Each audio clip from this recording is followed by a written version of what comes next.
RCF. Le projet de loi de finances 2026 prévoit à ce stade une baisse de 44% du fonds de soutien à l'expression radiophonique, une décision qui inquiète fortement le monde des radios associatives. Pour nous en parler, nous recevons aujourd'hui Gabriel Francard, président de notre radio RCF Cœur de Champagne. Gabriel Francard, bonjour. Bonjour Christopher. Merci d'être avec nous. Gabriel Francard, concrètement, que va changer pour RCF Cœur de Champagne cette baisse de 44% du FSER ? Eh bien, le FSER au minimum, c'est 40 000 € actuellement de budget de fonctionnement, enfin une subvention sur le budget de fonctionnement de 40 000 €. Après, s'ajoutent au FSER des variables, des subventions variables qui correspondent aux actions que l'on mène, qui s'inscrivent dans la ligne de la politique du ministère de la Culture. Donc, en gros, parfois, on peut récupérer 2, 3, 4 000 € supplémentaires. Donc, les 44% s'appliquent tout de suite sur la subvention de fonctionnement. Ce qui veut dire que pour nous, on va perdre presque 20 000 €. Ce qui est énorme, puisque notre budget, je le rappelle, il est de 170 000 € à peu près. Donc, perdre 20 000 €, c'est tout de suite se retrouver avec 20 000 € de déficit supplémentaire. Parce qu'effectivement, on n'a pas de recette alternative. On est une radio non commerciale, donc on ne vit pas de la publicité, nous. Et aller chercher de la publicité, on n'est pas équipé pour ça, parce qu'il faut avoir une démarche commerciale. Et puis, deuxièmement, le marché des publicités, il est très très difficile. Donc, on ne compensera pas les 20 000 €. Comment réagit le monde des radios associatives à cette coupe budgétaire ? Vous avez déjà eu l'occasion d'en discuter avec les autres radios ? C'est la panique, ne faut pas se tromper. Il y a beaucoup de radios associatives qui sont très très pauvres. Et donc, pour elles, perdre 20 000 €, c'est très très dangereux. C'est-à-dire que ça remet en cause leur existence même. C'est pour ça que les messages qui sont envoyés aux parlementaires, parce qu'ils vont voter à la loi de finances. Donc, c'est dans la loi de finances qu'ils peuvent faire des amendements pour que cette baisse-là, comme l'année dernière, il y avait eu une tentative d'un député et le tollé des parlementaires n'a pas permis à cette mesure de passer. Mais elle revient cette année parce que l'État, comme tout le monde le sait, a besoin d'argent. Et donc là, ça panique tout le monde fortement. Alors, le réseau RCF, il est un peu plus solide et solidaire. Donc le réseau RCF va souffrir, bien sûr. Mais il y a un peu plus de sérénité peut-être parce qu'on se dit qu'on va peut-être trouver un appui avec nos voisins, etc. Certains espèrent aussi que les diocèses vont compenser, mais les diocèses ne sont pas riches. Par contre, les radios associatives que je fréquente au niveau de la fédération régionale qui s'appelle la FRACA, pour la Champagne-Ardenne, parmi ces radios-là, il y en a énormément sur lesquelles ils se disent mais c'est notre avenir qui est en jeu. Alors, quelle solution, Gabriel Francard, quelle solution envisagez-vous, s'il y en a, pour continuer à produire les programmes malgré ce manque de financement ? Alors pour nous, Cœur de Champagne, nous avons la chance d'avoir encore un peu de trésorerie d'avance. Et quand j'ai dit ça à mes collègues des autres radios associatives, ils disent mais vous avez bien de la chance parce que nous, on n'avait pas dans ce cas de figure. Pourquoi on a un peu de trésorerie d'avance ? Parce que les années précédentes, on a eu des dons qui étaient assez importants et un budget qui était équilibré. Et surtout, on a eu un gros leg qui nous a donné un coup de main, qui nous donne de la réserve, qui nous permet de voir venir quelques années. Simplement, chaque fois que je vois une baisse des subventions comme ça, je sais que la durée de vie de la radio, elle se rétrécit. Donc on se dit, est-ce qu'on va tenir jusqu'en 2030 ? Maintenant, on dit, est-ce qu'on va tenir jusqu'en 2028 ? Voilà la situation. Parce que, je reviens là-dessus, c'est vous avez moins de recettes, vous n'avez qu'à faire moins de dépenses. C'est ce qu'on va me répondre. Mais nous, j'ai l'impression qu'on ne vit pas au-delà de nos moyens. Et que si on veut faire de la radio, ça se fait non pas avec des robots, ça se fait avec des humains. Et donc, nous avons besoin d'avoir les moyens de payer nos salariés. À la fois, nous avons 2 salariés à temps plein que vous connaissez bien, qui s'appelle Christopher Jawed.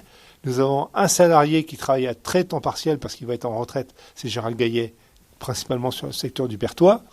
Et puis, nous avons un apprenti parce qu'il faut aussi prévoir la relève. Et cette équipe-là, on va dire, c'est 4 personnes. Ça fait 3 équivalents temps plein pour moi. Mais cette équipe-là, pour moi, elle est indispensable pour qu'on continue à faire une radio locale, de proximité, ancrée sur les événements, qu'ils soient de l'Église ou qu'ils soient du monde laïque. Mais voilà, si on veut que nos auditeurs prennent un intérêt à nous écouter, si on veut que nos auditeurs restent fidèles, si on veut gagner de nouveaux auditeurs, parce que c'est ça le défi maintenant, gagner de nouveaux éditeurs. Un exemple, nous savons que nous avons un public qui est plus âgé que la moyenne, un public surtout de donateurs. Bon, encore la semaine dernière, ce week-end, je reçois un courrier d'une fille qui me dit, voilà, ma maman est très âgée, c'est plus la peine de la solliciter, elle ne passera pas. Mais je comprends ce courrier-là, j'en reçois régulièrement. Ce qui nous inquiète plus, nous, c'est que les enfants et les petits-enfants de ces gens âgés qui étaient généreux n'aient pas l'idée de compenser ou de continuer à être fidèles à la RCF comme l'étaient leurs parents. Voilà, c'est un peu le défi que l'on a. Alors selon vous, Gabriel Francard, président de RCF Cœur de Champagne, pourquoi les radios associatives, parmi toutes ces radios qu'on a, vous venez d'en parler, les radios commerciales, les radios du service public, pourquoi les radios associatives sont-elles essentielles encore aujourd'hui pour nos territoires ?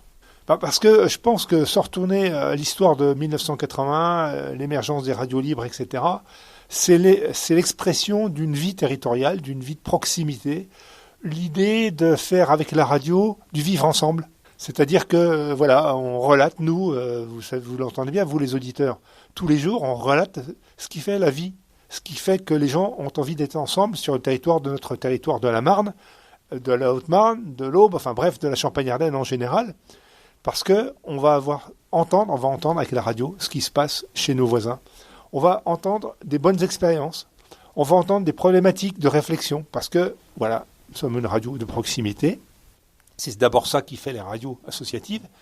Et nous, en plus, à RCF, nous sommes une radio que l'on veut, radio chrétienne. Le C, c'est chrétien, c'est pas catholique, c'est chrétien, donc c'est ouvert au monde des croyants, à la spiritualité.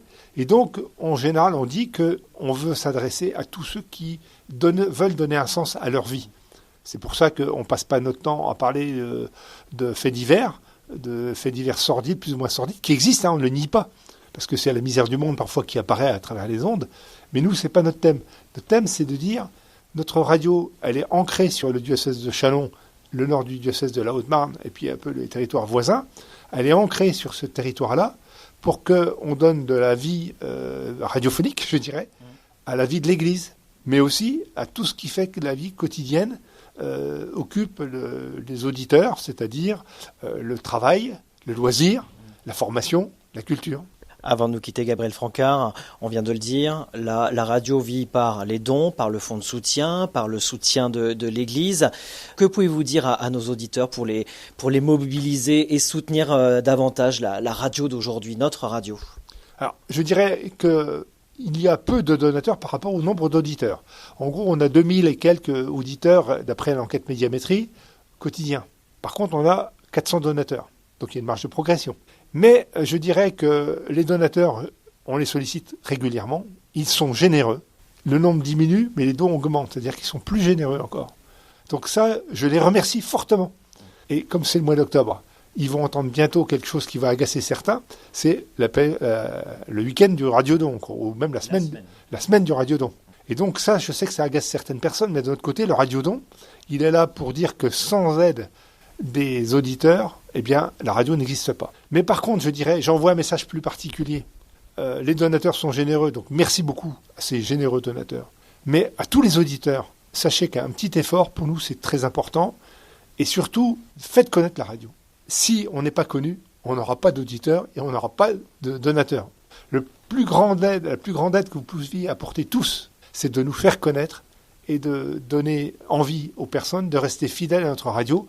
Et s'ils sont fidèles à notre radio, ils comprendront que pour bénéficier d'une radio de cette qualité, eh bien, il faut savoir donner de temps en temps un petit cadeau qui nous aide, nous, à fonctionner. Une fois de plus, la baisse des financements menace la diversité radiophonique. Merci Gabriel Francard pour votre témoignage et on rappelle l'importance de soutenir les radios locales pour qu'elles continuent à faire entendre leur voix sur nos territoires. À très bientôt Gabriel.